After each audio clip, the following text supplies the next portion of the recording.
નમસ્કાર વિદ્યાર્થી મિત્રો, e learning programme Shri Asian Vidyalaya વતી હું જાની વિમલભાઈ આપનું હાર્દિક સ્વાગત કરું છું. આગળના વિડીયો લેક્ચરમાં આપણે મિત્રો ચેપ્ટર નંબર 4 સભ્યપદ, એમાં સભ્યપદ મેળવવાની રીતો આપણે વિસ્તૃત એની ચર્ચા થઈ હતી, બરોબર છે. હવે એમાં મેં તમને સભ્યપદ મેળવવાની રીતોમાં એક મુદ્દો મેં તમને કીધેલો, પોઈન્ટ નંબર 6, સભ્ય તરીકેનો ખોટો દેખાવ. તો એના માટેનો એક પ્રશ્ન તમને આ રીતે પણ પૂછી શકાય, ધ્યાન આપજો 3 માર્કમાં, એટલે લગભગ તમારો 5મો પ્રશ્ન આવતો હશે. તો એ 5મા પ્રશ્ન તરીકે તમે સભ્ય તરીકેનો ખોટો દેખાવ કરનાર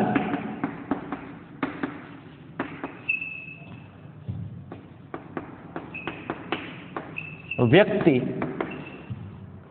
સભ્ય તરીકે જવાબદાર બને છે.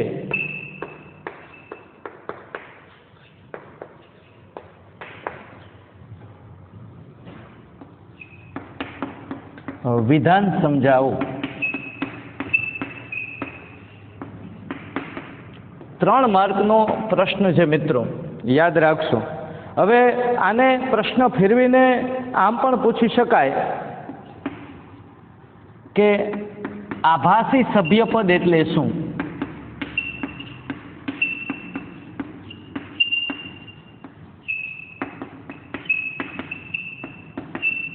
સમજાવો.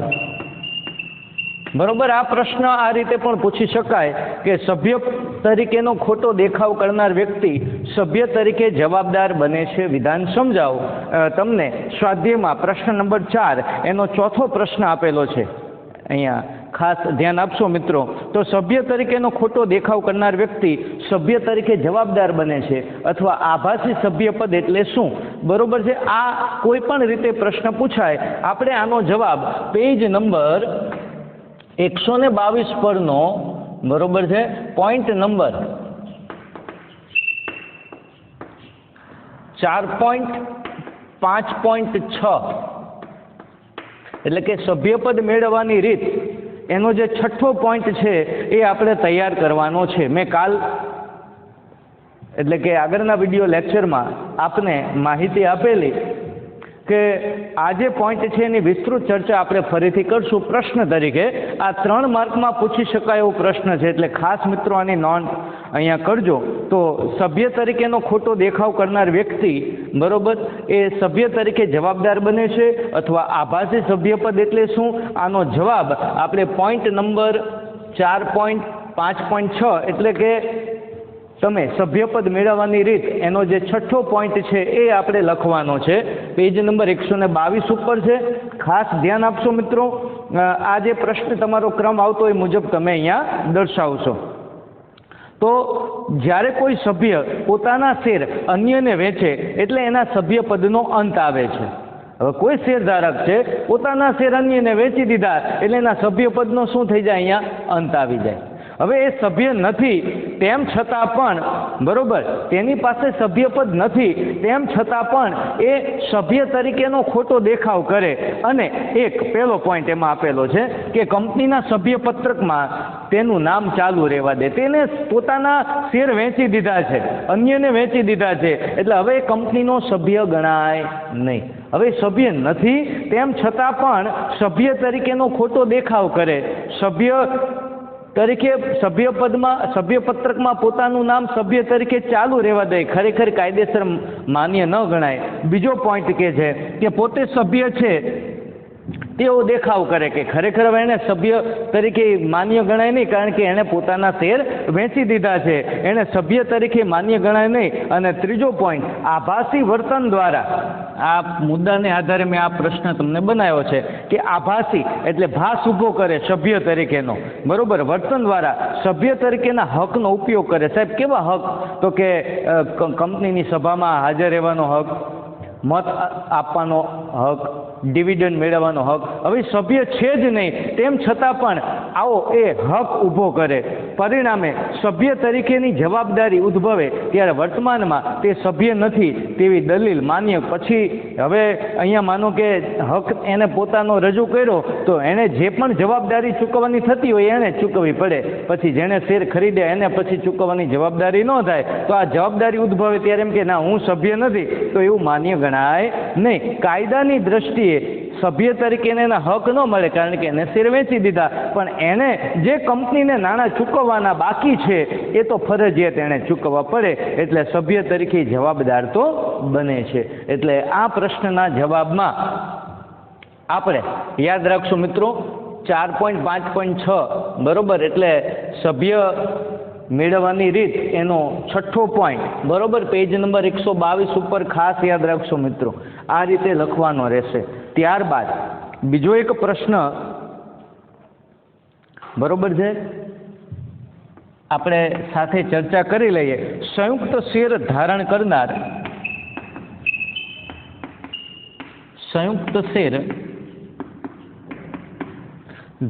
કરનાર સભ્યો વિશે નોંધ લખો.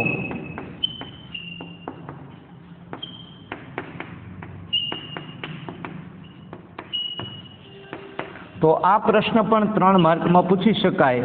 હવે આ જે પ્રશ્ન છે બરોબર, પેજ નંબર 124 ચોથા પ્રશ્ન એનો બીજો પ્રશ્ન છે સંયુક્ત શેર ધારણ કરનાર સભ્યો વિશે નોંધ કરો લખો. તો આનો જવાબ મિત્રો આપણે સભ્યપદ કોણ મેળવી શકે બરોબર, એ જે પ્રશ્ન હતો એનો બરોબર છે પ્રશ્ન પેજ નંબર 121 પરનો પોઈન્ટ નંબર 4.4.6 બરોબર. આ પ્રશ્ન 3 માર્કમાં આ અલગ રીતે પૂછી શકાતા હોય છે. તો આ પ્રશ્નનો જવાબ પણ એટલે જે તમારા 6થો પ્રશ્ન આવતો હોય બરોબર, આપણે અર્થ અને વ્યાખ્યા, પછી સભ્યપદ કોણ મેળવી શકે, સભ્યપદ મેળવવાની રીતો, ચોથો પ્રશ્ન સભ્ય તરીકેનો ખોટો દેખાવ, 5મો પ્રશ્ન હવે આવશે સંયુક્ત શેર ધારણ કરનાર સભ્યો વિશે. તો આ પ્રશ્નનો જવાબ સભ્યપદ કોણ મેળવી શકે આપણે જે પ્રશ્નની ચર્ચા કરી ગયા છીએ એનો પોઈન્ટ નંબર 6થો એટલે કે 4.4.6 અને 121મા પેજ ઉપર આપ ધ્યાન આપશો કે સંયુક્ત શેર ધરાવનાર બરોબર ધારણા સભ્યો વિશે નોંધ લખો. તો જ્યારે 2 કે તેથી વધુ વ્યક્તિ સંયુક્ત નામે શેર ખરીદે, એટલે માનો કે કોઈ 2 કે તેથી વધુ વ્યક્તિ, માનો કે 3 મિત્રો ભેગા મળી ABC આ શેર ખરીદે બરોબર છે, ત્યારે સભ્યપત્રકમાં આ ત્રણેયનું સંયુક્ત નામ લખાય. આ ત્રણેય કંપનીના સભ્ય ગણાય બરોબર. જેમના નામ સભ્યપત્રકમાં દર્શાવેલા હોય તેમની વ્યક્તિગત અને સંયુક્ત જવાબદારી. એટલે હવે આ ત્રણેયને કંપની યોગ્ય અધિકારો આપે, આ ત્રણેયના નામ કંપનીના સભ્યપત્રકમાં સામેલ થાય અને આ ત્રણેય વ્યક્તિગત રીતે અને સંયુક્ત રીતે જવાબદાર, એટલે કે કંપની માટે કોઈ પણ બાબત માટે જવાબદારી ઉદ્ભવે તો એ ત્રણેયની ઉદ્ભવે. પછી એવું નહીં કે જેનું પહેલું નામ છે એનું જવાબદારી ઉદ્ભવે, ત્રણેયની સરખી જવાબદારી ઉદ્ભવે. વહીવટી સરળતા ખાતર જેનું નામ પ્રથમ હોય, હવે માનો કે 3માં સભ્યપત્રકમાં જેનું નામ પહેલા રાખ્યું હોય તેના નામે કંપની પત્ર વ્યવહાર કરે. આ મુદ્દો મેં આગળ તમને સમજાવેલો છે. જેમ કે નોટિસ મોકલવી, ડિવિડન્ડ વોરંટ મોકલવું, પરિપત્ર મોકલવું, દસ્તાવેજ મોકલવું, શેર પ્રમાણપત્ર મોકલવું વગેરે એ જેનું પહેલું નામ હોય ને એના સરનામે મોકલવામાં આવે. આટલું તમારે આ પ્રશ્નમાં લખી નાખવાનું છે. ક્લિયર? ત્યાર પછી એક આગળ હજી પ્રશ્ન આપણે જોઈ લઈ કે શેર ફેરબદલી અને કાયદાકીય ફેરબદલી દ્વારા સભ્યપદ મેળવવાની રીતો જણાવો. આગળનો પ્રશ્ન એટલે કે પ્રશ્ન નંબર તમારે 6 આવતો હોય તો 6 શેર ફેરબદલી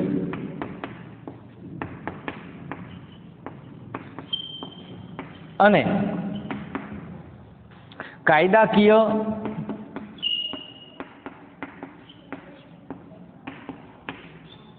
ફરજિયાત ફેરબદલી દ્વારા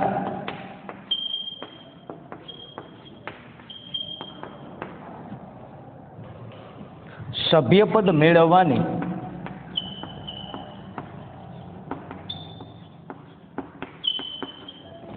રીત સમજાવો.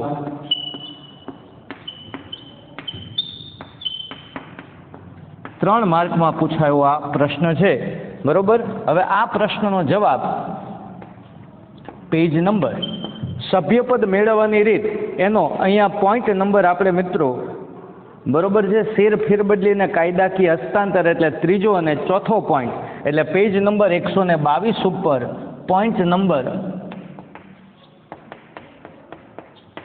4.4.3 અને 4.5.3 અને 4.5.4 કે શેર ફેરબદલી દ્વારા બરોબર અને કાયદાકીય હસ્તાંતર દ્વારા કાયદાકીય રીત ફરજિયાત ફેરબદલી અથવા કાયદાકીય હસ્તાંતરણ જે શબ્દ અહીંયા આપે યાદ રાખજો. આનો બીજો શબ્દ કાયદાકીય હસ્તાંતરણ શબ્દ આપે યાદ રાખજો. જે પણ શબ્દ આપે તો શેર ફેરબદલી દ્વારા પેલા આપણે અહીંયા પોઈન્ટ આપણે શેર ફેરબદલી દ્વારા આ રીતે પોઈન્ટ ટાંકી અને લખવાનો છે કે શેર ફેરબદલી દ્વારા તો કે જ્યારે કોઈ શેર હોલ્ડર પોતાના શેર અન્ય વ્યક્તિને વેચે, આ બધા જ મુદ્દાઓની ચર્ચા આગળ થઈ ગઈ છે, પરંતુ અલગથી આ રીતે પ્રશ્ન 3 માર્કમાં પૂછાય મિત્રો તો આપણે આ ધ્યાન રાખવાનું છે. બરોબર. એટલે આ પ્રશ્ન આપણે એક વચ્ચે લીધા છે અને ત્યારબાદ આ પાઠનો આપણે છેલ્લો એક પ્રશ્ન ધ્યાનમાં લેશું. બરોબર. કોર્સ પૂર્ણ થયા બાદ પણ જે પણ આવા પ્રશ્નો છે ચેપ્ટર વાઇઝ એ પ્રશ્નોની આપણે ચર્ચા કરતા રહેશું. સભ્ય છે કોઈ પણ સભ્યપદ મેળવવા માટેની રીતનો ત્રીજો અને ચોથો પોઈન્ટ આ પ્રશ્નના જવાબમાં લખવાનો છે પેજ નંબર 122 ઉપર કે જ્યારે કોઈ શેર હોલ્ડર પોતાના શેર અન્યને વેચે ત્યારે શેર ફેરબદલીની વિધિને અનુસરીને શેર ખરીદનાર વ્યક્તિ એનું નામ કંપનીનું સભ્યપદ મેળવે અને આવી શેર ફેરબદલી કંપની ધારાની જોગવાઈ અને નિયમન પત્રને આધીન હોય. બરોબર. અને તેનું નામ કંપનીના સભ્યપત્રકમાં નોંધાય એટલે તેને કંપનીનું સભ્યપદ મળે છે. કોને? શેર ખરીદનારને. વેચનારનું સભ્યપદ નો અંત આવે પણ ખરીદનારને અહીંયા કંપનીનું સભ્યપદ પ્રાપ્ત થાય છે. એવી જ રીતે કાયદાકીય હસ્તાંતરણ અથવા ફરજિયાત બીજો પોઈન્ટ આ રીતે ટાંકી કાયદાકીય હસ્તાંતરણ અથવા ફરજિયાત ફેરબદલી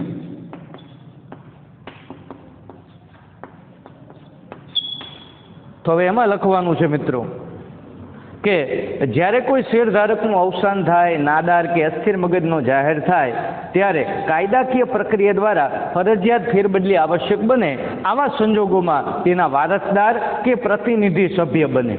પરિણામે તેમનું નામ કંપનીના સભ્યપત્રકમાં દાખલ થાય અને સભ્યપદ મેળવે છે. કાયદાકીય પ્રક્રિયા થતી ફેરબદલી માટે કંપની સમક્ષ પોતાનો અધિકાર પત્ર કે ભાઈ હું એનો વારસદાર છું અથવા કાયદેસરનો પ્રતિનિધિ છું એના માટેનું અધિકાર પત્ર રજૂ કરે ત્યારે જ એને કંપનીનું સભ્યપદ પ્રાપ્ત થાય, નહીંતર એને સભ્યપદ મળી શકતું નથી. તો આવા મિત્રો અહીંયા પ્રશ્ન બરોબર છે જે તમારો ક્રમ આવતો હોય સભ્યપદનો અર્થ અને વ્યાખ્યા પહેલો પ્રશ્ન, સભ્યપદ કોણ મેળવી શકે બીજો પ્રશ્ન, પછી ત્યારબાદ એક પ્રશ્ન મેં તમને લગભગ લેવડાવ્યો છે યસ ગૌણ કંપની કયા સંજોગોમાં શાસક કંપનીનું સભ્યપદ મેળવી શકે એક પ્રશ્ન આપણે લઈ લીધો છે. ત્રીજો પ્રશ્ન એ ચોથો પ્રશ્ન સભ્યપદ મેળવવાની રીતો આપણે આગળના વિડીયો લેક્ચરમાં ચર્ચા થઈ હતી. પાંચમો પ્રશ્ન આપણે આ સભ્ય તરીકેનો ખોટો દેખાવ કરનાર, છઠ્ઠો પ્રશ્ન સંયુક્ત શેર ધરાવનાર સભ્યો વિશે અને સાતમો પ્રશ્ન શેર ફેરબદલીના કાયદાકીય ફેરબદલી દ્વારા સભ્યપદ. એટલે 7 પ્રશ્ન થયા.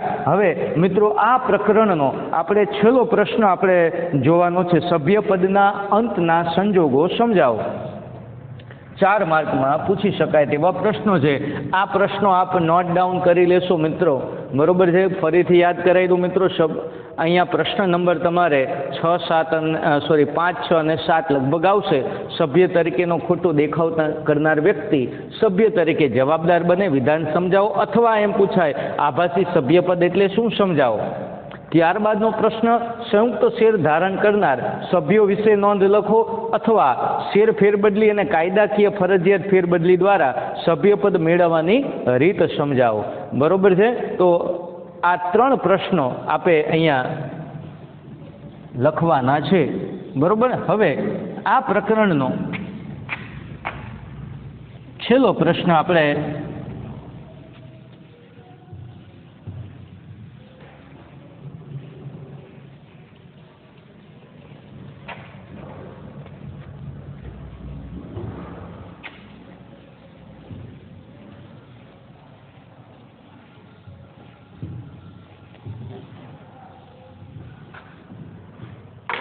ચાલો, સભ્યપદના અંતના સંજોગો જણાવો.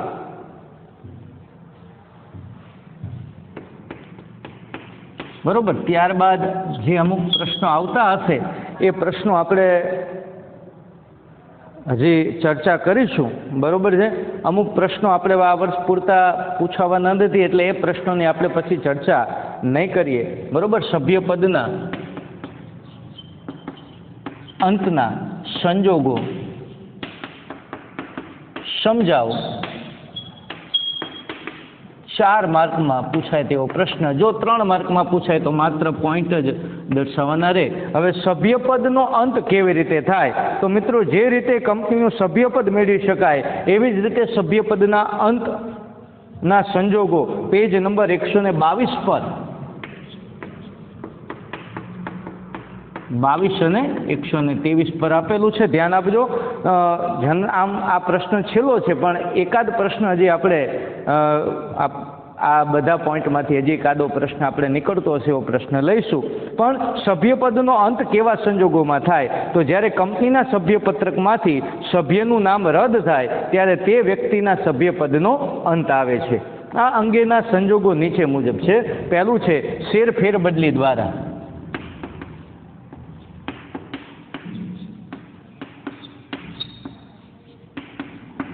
તો જ્યારે હવે અહીંયા જે મિત્રો શેર ફેરબદલી દ્વારા જે શેર ખરીદે એને સભ્યપદ મળે, તો એનાથી ઊંધું જે શેર વેચે એના સભ્યપદનો શું થાય? અંત આવે. ધ્યાન આપજો. કંપનીનો સભ્ય પોતાના તમામ શેર અન્ય કોઈ વ્યક્તિઓને વેચે ત્યારે શેર ફેરબદલીની પ્રક્રિયાના આધારે શેર વેચનારનું નામ સભ્યપત્રકમાંથી રદ થાય અને આમ શેર વેચનારના સભ્યપદનો અંત આવે છે. બીજો પોઈન્ટ, કાયદાકીય હસ્તાંતરણ દ્વારા.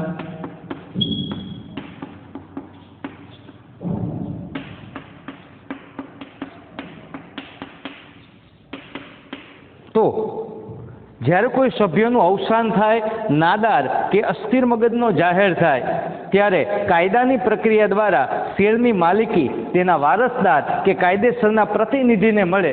તો આમ જે મૂળ સભ્ય છે તેના સભ્યપદનો અંત આવે. એટલે કે જેનું અવસાન થયું છે, અથવા જે નાદાર જાહેર થયો છે, અથવા જે અસ્થિર મગજનો જાહેર થયો છે, તેના સભ્યપદનો અહીંયા શું થાય છે? અંત આવે છે. ત્યારબાદ શેર જપ્તી દ્વારા.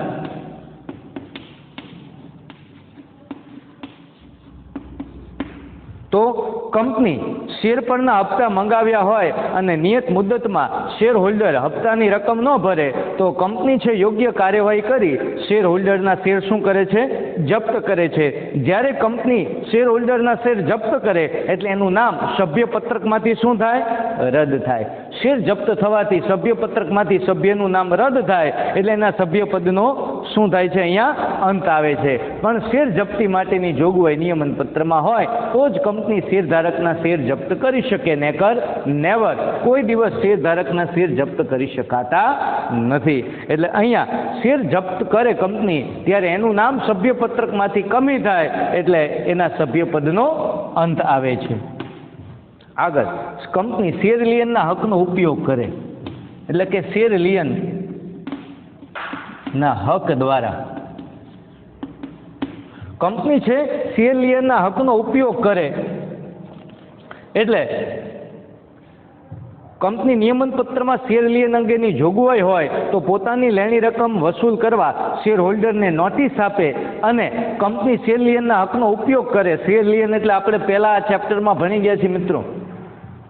જ્યારે કોઈ શેરધારક તેના હપ્તાની રકમ ન ચૂકવે ત્યારે કંપની છે એ શેરધારકના શેરના કબજાનો અને બજારમાં વેચી પોતાની લેણી રકમ વસૂલ કરવાનો જે અધિકાર મળે, હક મળે, જે વિશિષ્ટ હક મળે એને શેર લિયન કહેવાય.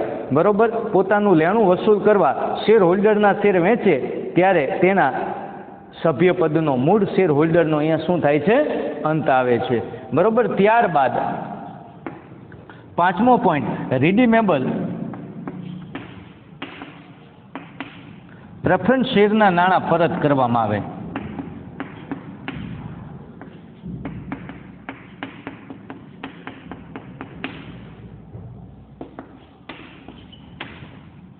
કંપની છે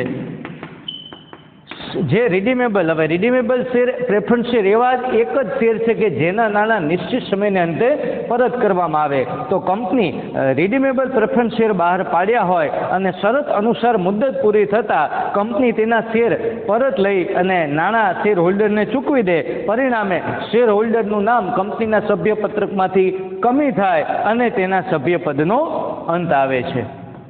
છઠ્ઠો પોઈન્ટ, શેર વહેંચણી રદ કરાવે. કેવી શેર વહેંચણી? આ તો કે ખાસ યાદ રાખજો મિત્રો, અનિયમિત.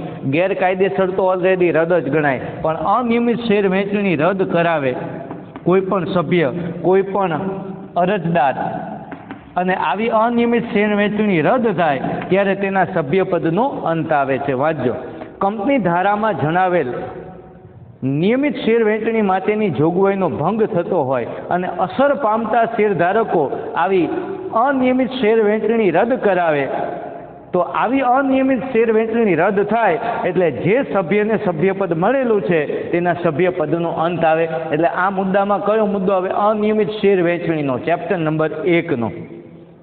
પછી 7મો પોઈન્ટ, કંપની સમેટી લેવામાં આવે એટલે વિસર્જન, બંધ કરવામાં આવે. કંપની સમેટી લેવામાં આવે ત્યારે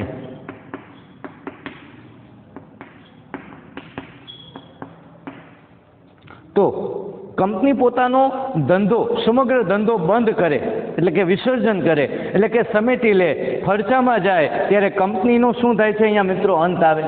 હવે કંપનીનો અંત આવે એટલે જે સભ્ય છે એના સભ્યપદનો પણ શું થાય છે? અહીંયા અંત આવે છે.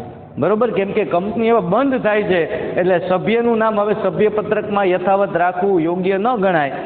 બરોબર? કંપની જ બંધ થઈ જાય છે, પરિણામે સભ્યપત્રકમાંથી સભ્યનું નામ પણ શું થઈ જાય? અહીંયા કમી થાય.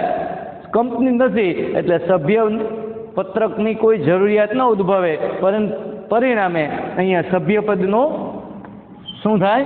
અંત આવે. અને કંપનીઓના સંયોજન કે જોડાણ થાય,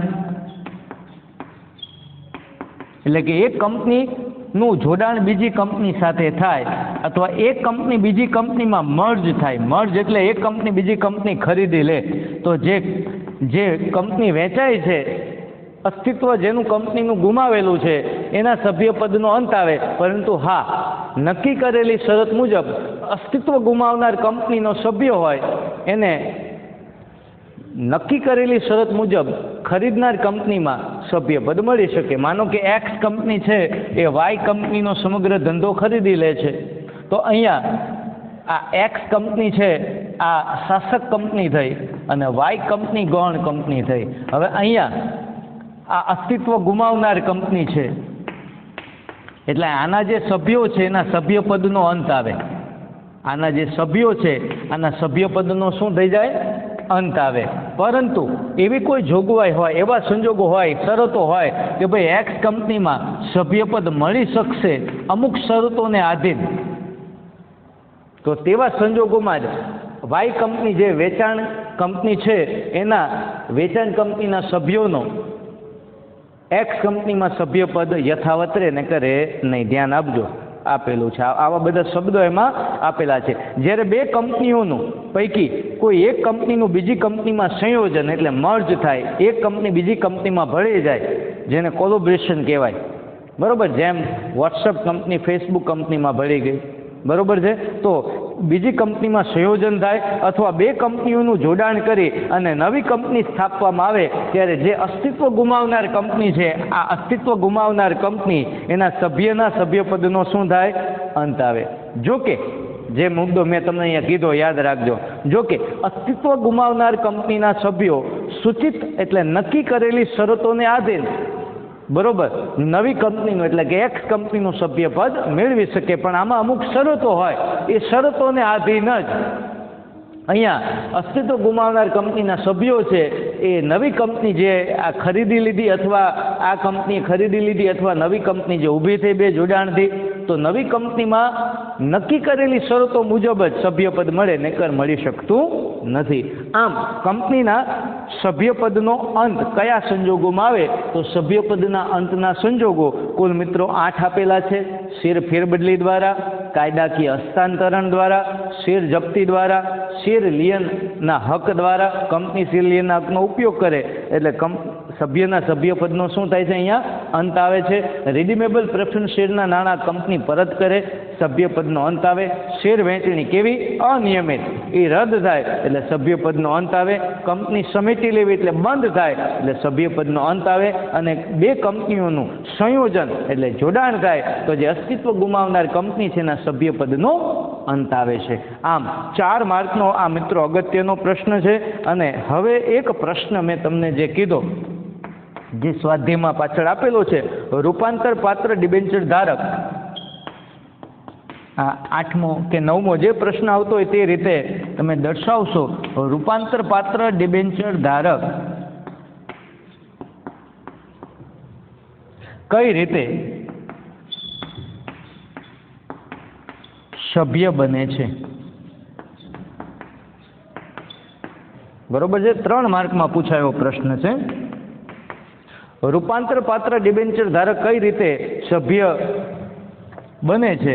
આ પ્રશ્નનો જવાબ પેજ નંબર 122 પર સભ્યપદ મેળવવાની રીત એનો 4.5.8 પોઈન્ટ નંબર 4.5.8 તૈયાર કરવાનો છે કે જે ડિબેન્ચર ધારક પાસે રૂપાંતર પાત્ર ડિબેન્ચર એટલે કે કન્વર્ટેબલ, શેમાં? તો કે નિશ્ચિત મુદ્દતે ડિબેન્ચરને ઇક્વિટી શેરમાં રૂપાંતર પામે ત્યારે ડિબેન્ચર ધારક એટલે કે લેણદાર મટી હવે ઇક્વિટી શેર ધારણ કરવાથી સભ્ય બને એટલે માલિક ગણાય. આમ સભ્યપત્રકમાં હવે તેનું નામ દાખલ થાય એટલે એને કંપનીનું સભ્યપદ પ્રાપ્ત થાય છે. એટલે આ પ્રશ્નમાં તમારે અહીંયા દર્શાવવાનું છે. તો આ પાઠમાંથી મિત્રો મેં તમને વધારાના પણ અમુક જે પ્રશ્નો છે 3 માર્કમાં પૂછાયા એ પણ ચર્ચા કરી. બરોબર છે. 4 માર્કના પ્રશ્નોની ચર્ચા કરી. આ પાઠમાંથી જનરલી વિકલ્પને એ પૂછાતું નથી, છતાં અહીંયા તમે 1 માર્કના પ્રશ્નો માટે ખાસ તૈયારી કરતા રહેશો. બરોબર છે. ગમે ત્યારે ગમે તે રીતે એવું જરૂરી નથી કે 3 માર્કમાં જ પૂછાય કે 4 માર્કમાં જ પૂછાય. 1 માર્કમાં પણ પૂછી શકાય છે. પણ બને ત્યાં સુધી આપણે એમ કહી શકીએ કે 3 અથવા 4 માર્કના પ્રશ્નો આમાંથી વધારે પૂછાતા હોય છે. તો અહીંયા સભ્યપદના અંતના સંજોગો અને ત્યારબાદ લાસ્ટ આપણો પ્રશ્ન જે સ્વાધ્યાયમાં આપેલો છે પાછળ, બરોબર છે, રૂપાંતર પાત્ર ડિબેન્ચર ધારક કઈ રીતે સભ્ય બને છે. તો આ છેલ્લો પ્રશ્ન, બરોબર, અહીંયા તમે પેજ નંબર 122 ઉપર, 122 અને 23 આની અંદરનું બધી વિગત તમારે લખવાની છે. ખાસ યાદ રાખશો મિત્રો. બરોબર, 2 મિનિટ આપ આ પ્રશ્ન જોઈ લો. આગળના 3 પ્રશ્નો આપણે હમણાં ચર્ચા કરી તે પ્રશ્નો પણ આપ વિસ્તૃત નોટબુકમાં નોંધ કરી લેશો. બરોબર છે.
ચાલો, ખ્યાલ આવી ગયો મિત્રો. આ પાઠમાંથી આપણે અત્યાર સુધીમાં કુલ પ્રશ્નો તૈયાર કર્યા. એમાં સભ્યપદનો અર્થ અને એની વ્યાખ્યા, પછી સભ્યપદ કોણ મેળવી શકે, પછી ગણ કંપની કયા સંજોગોમાં શાસક કંપનીનું સભ્યપદ મેળવી શકે, ત્યારબાદ સભ્યપદ મેળવવાની રીતો, ત્યારબાદ આભાસી સભ્યપદવાળો પ્રશ્ન આપણે તૈયાર કર્યો. બરોબર. ત્યારબાદ આપણે શેર ફેરબદલી અને કાયદાકીય હસ્તાંતરણ દ્વારા એટલે કે ફરજિયાત ફેરબદલી દ્વારા સભ્યપદ મેળવવા વિશે નોંધ લખો તેની ચર્ચા થઈ. ત્યારબાદ આપણે સંયુક્ત શેર ધારણ કરનાર સભ્યપદ વિશે આપણે નોંધ કરી. ત્યારબાદ આપણે પ્રશ્ન એટલે કે સભ્યપદનો અર્થ અને વ્યાખ્યા, સભ્યપદ કોણ મેળવી શકે, બીજો પ્રશ્ન ગૌણ કંપની કયા સંજોગોમાં, ત્રીજો પ્રશ્ન લગભગ આગળ ચર્ચા થઈ છે, ચોથો પ્રશ્ન સભ્યપદ મેળવવાની રીતો. ત્યારબાદ આપણે 3 પ્રશ્ન તૈયાર કર્યા, બરોબર. સભ્ય તરીકેનો ખોટો દેખાવ કરનાર સભ્ય તરીકે જવાબદાર બને અથવા આભાસી સભ્યપદ એટલે શું, બરોબર. ત્યારબાદ સ્થિર ફેરબદલી અને કાયદાકીય ફરજિયાત ફેરબદલી દ્વારા સભ્યપદ મેળવવાની રીતો સમજાવો. ત્યારબાદ 7મો પ્રશ્ન આપણે સંયુક્ત સ્થિર ધારણ કરનાર સભ્ય વિશે નોંધ લખો. ત્યારબાદ 8મો પ્રશ્ન સભ્યપદના અંતના સંજોગો સમજાવો, બરોબર, 4 માર્કનો પ્રશ્ન. અને ત્યારબાદ લાસ્ટમાં મિત્રો રૂપાંતર પાત્ર ડિબેન્ચર ધારક કઈ રીતે કંપનીનો સભ્ય બને છે. તો આવા પ્રશ્નોની આપણે અહીંયા ચર્ચા થઈ. હવે આ પ્રકરણ અહીંયા આપણે પૂર્ણ કરીએ અને હવે પછીના આપણા વિડીયો લેક્ચરમાં આપણે હજી પણ હવે બીજા ભાગનું પહેલાં આપણે કાર્ય પૂર્ણ કરશું, બરોબર છે. એટલે કન્ટિન્યુ આપણે હવે ચેપ્ટર નંબર 5 આગળ અભ્યાસ માટે આપણે ધ્યાનમાં લેશું. તો આ પ્રશ્નો આપની નોટબુકમાં ખાસ મિત્રો લખી લેશો. નમસ્કાર, જય મહાદેવ.